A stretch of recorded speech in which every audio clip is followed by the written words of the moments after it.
பின்வரும் கணங்களில் எவை முடிவுறு கணம் எவை முடிவுற கணம் என கூறுக. ஃபர்ஸ்ட் ஒன், x = தமிழகத்தில் உள்ள மாவட்டங்களின் கணம். x = தமிழ்நாட்டில் உள்ள மாவட்டங்களின் எத்தனை மாவட்டங்கள்? முடிஞ்சிச்சுல்ல?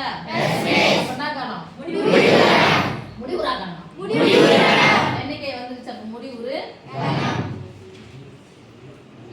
அடுத்தது செகண்ட் ஒன், y = ஒரு புள்ளி வழி செல்லும் நேர்கோடுகளின் கணம். ஒரு புள்ளி வழி செல்லும் நேர்கோடுகள். இந்த ஒரு புள்ளி இருக்குதா?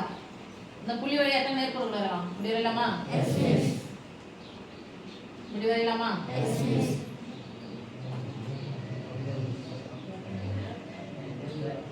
சொல்லுங்கடா, அதான் சொல்லவே மாட்டேங்கிறீங்க. என்ன கணம்னு போயிட்டே இருக்கலாம்ல? அப்போ ஒரு புள்ளி வழி செல்லும் நேர்கோடுகளின் கணம் முடிவுறா முடிவுறாதா? முடிவுறா. சரி. Third one, a = x such that x belongs to z மற்றும் x less than 5. z னா நம்ம முழுக்கள் முழுக்கல்னா வரும் மைனஸ் நம்பர் வரும், 0 வரும், பிளஸ் நம்பர் வரும். ஒரு என்கோட் வரைஞ்சு பார்த்தா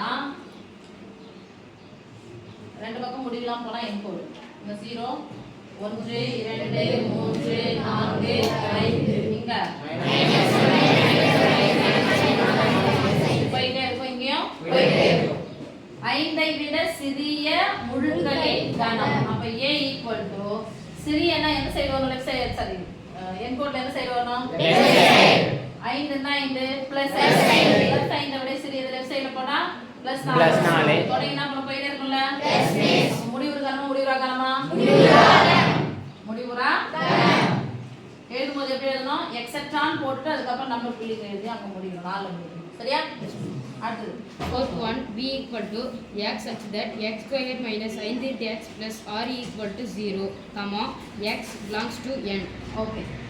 ஈக்குவல் இருக்கு. இங்க படி இருபடி அடுக்கு தான படி. உயர்ந்த படி தான் அடுக்கு. அப்ப என்ன படி சமன்பாடு? இருபடி சமன்பாடுனா x க்கு எத்தனை மதிப்புகள் இருக்கும்? 2.